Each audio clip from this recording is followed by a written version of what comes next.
Alright, class, settle down, settle down. Your favorite professor of the dismal science is back. And today, we're taking a field trip to the United Kingdom, circa September 2025. Ah, Britain. The land of tea, queuing, and a national pastime that has recently eclipsed even football in its dramatic intensity, fiscal self-harm. Across the nation, parents are dragging their Sunday's children back to school, their little faces a perfect picture of dread. It's a scene mirrored, I imagine, in Downing Street, where Prime Minister Keir Starmer and his Chancellor, Rachel Reeves, are facing their own version of the first day of school. Except their bullies aren't waiting by the bike sheds, they're sitting in trading rooms from London to Tokyo, and they call themselves the bond market. And let me tell you, folks, the bond market has just handed the UK government a note from its parents that says, we're very, very concerned about your performance. Let's get straight to the headline that's causing palpitations at the Treasury.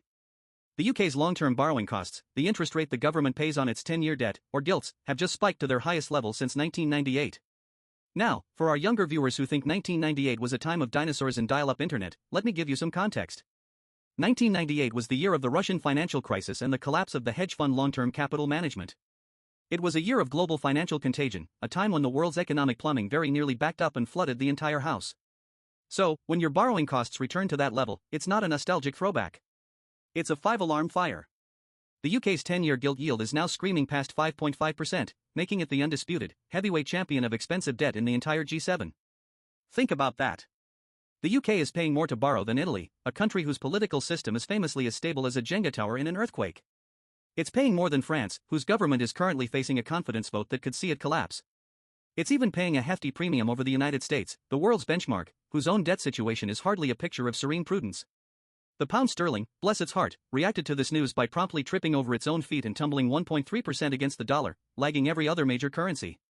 It's the kid in the school sports day race who starts strong, gets a stitch, and is lapped by everyone, including the kid with asthma. So, the first question on our syllabus today is, why? Why is the market having this conniption now? To understand the panic, we have to talk about the ghost that haunts the halls of number 11, Downing Street. A ghost in a Union Jack dress, clutching a copy of Britannia Unchained. Yes, I'm talking about the specter of the 2022 Liz Truss /quasi-quarting mini-budget. That fiasco wasn't just a political embarrassment, it was a fundamental reprogramming of the market's brain. It taught investors, in the most brutal way possible, that the UK's political and institutional stability could no longer be taken for granted. The moron premium that was briefly slapped on UK assets in 2022 never fully went away. It's now more of a political uncertainty surcharge, and it's being triggered again. What was the trigger this time? A seemingly innocuous Downing Street reshuffle. Prime Minister Starmer, in a bid to strengthen the centre, brought in a few new faces and rejigged his team. The stated aim? To give the Prime Minister more direct influence over economic policy. To a politician, this sounds like strong leadership. To a bond trader, it sounds like the Chancellor of the Exchequer, Rachel Reeves, who has spent 2 years painstakingly building a reputation for fiscal conservatism to exorcise the ghost of Corbynomics, is being sidelined. The market doesn't care about its stronger centre. The market wants to know who has their hand on the fiscal tiller, and it wants that person to be the most boring, predictable, spreadsheet-loving accountant you can possibly imagine. Any hint that political expediency might override fiscal discipline sends a jolt of terror through the system.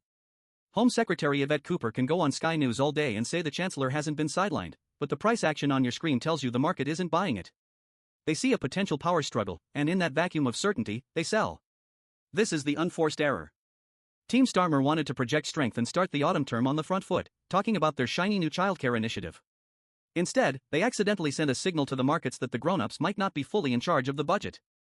They've managed to snatch defeat from the jaws of a slightly less dire situation. This political wobble couldn't have come at a worse time, because the UK government is staring into a fiscal black hole the size of Yorkshire. The latest Office for Budget Responsibility projections, hot off the press for our 2025 scenario, show the Chancellor needs to find £51 billion. Not to pay for new spending, mind you, but just to stop the UK's debt-to-GDP ratio from continuing its relentless climb into the stratosphere. Let's break down that horrifying number.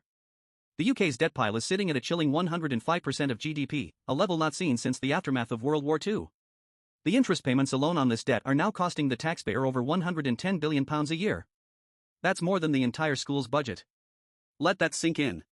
We are spending more on servicing our past debts than on educating our future. So, how does Chancellor Reeves fill this £51 billion gap? Here's the kicker. During the election campaign, Labour chained themselves to a set of fiscal commandments. The four great thou shalt nots of modern British politics. 1. Thou shalt not raise income tax. 2. Thou shalt not raise national insurance. 3. Thou shalt not raise value-added tax. For thou shalt not raise corporation tax. These 4 taxes account for over 2/3 of the government's entire revenue. By taking them off the table, the government has essentially promised to run a marathon with its legs tied together. It's a fiscal straitjacket of their own design, woven from the fabric of electoral promises. This leaves them with a menu of deeply unappetizing options.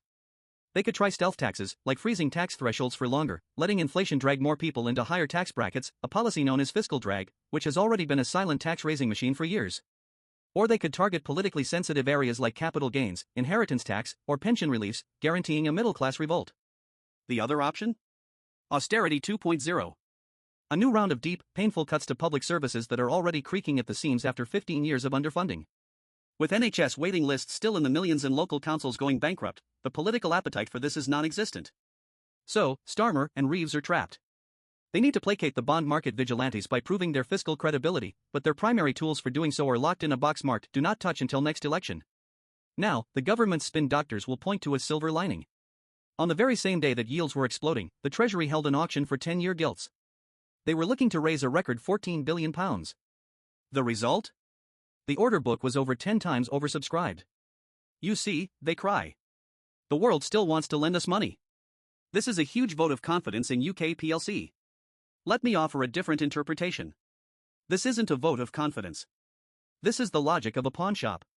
When you walk into a market screaming that you're desperate for cash and willing to pay a juicy 5.5% interest rate, a political risk premium baked right in, of course you're going to find buyers. Global capital is a ravenous beast, always hunting for yield. Offering the highest yield in the G7 is like ringing a dinner bell for every pension fund and asset manager from Frankfurt to Singapore.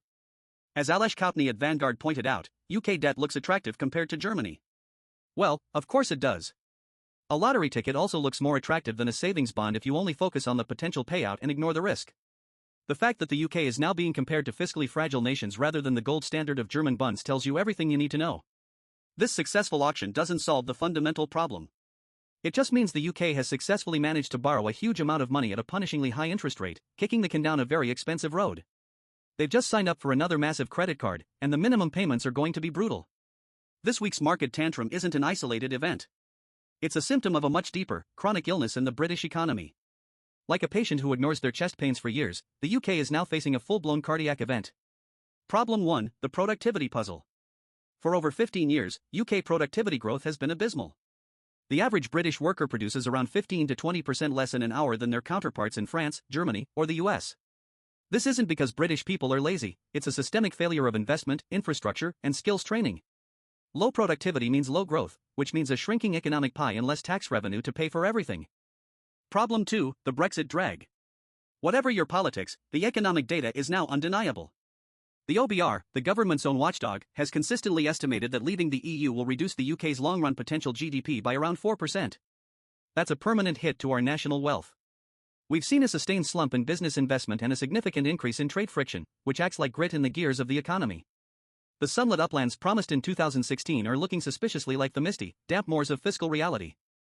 Problem 3, the demographic time bomb. Like all Western nations, the UK has an aging population. This creates a double whammy, a shrinking workforce paying taxes and a growing number of retirees drawing pensions and requiring healthcare. The strain on the NHS and the social care system is already at a breaking point. Without robust economic growth to fund these services, the system is fiscally unsustainable. These 3 factors have combined to create a low-growth, high-debt, high-tax economy that is exceptionally vulnerable to shocks. The market's jitters aren't just about a cabinet reshuffle. They are a delayed reaction to the slow-motion car crash of the last decade and a half. So, what happens next? Chancellor Reeves is now under immense pressure to deliver some forward guidance ahead of the autumn budget. She needs to walk out in front of the cameras and deliver the most fiscally hawkish, reassuringly boring speech of her life. She has to convince the markets that she, not the political operators in number 10, is in control. The government is facing an impossible trinity of choices. 1. Stick to their tax promises. This will almost certainly mean deep, politically suicidal spending cuts or a failure to stabilize the national debt, leading to another market revolt. 2. Break their tax promises. This would shatter their credibility with the electorate just a year into their term and hand a massive political gift to the opposition. Hope for a miracle, pray that a sudden, unexpected surge in global growth or a magical discovery of a productivity tree solves all their problems. 3. The UK is back in the same nervous position it found itself in during the autumn of 2022.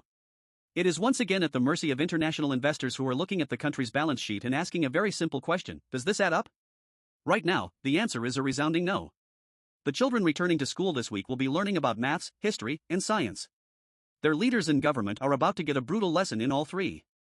The unforgiving maths of a budget that doesn't balance, the sobering history of what happens when governments lose market confidence, and the cold, hard science of economics, which dictates that you cannot sustainably spend more than you earn without someone, eventually, sending you the bill. And that bill, my friends, has just arrived. The postage is stamped urgent. Until next time, keep an eye on your guilts, and don't believe anyone who tells you there's a painless solution. Class dismissed.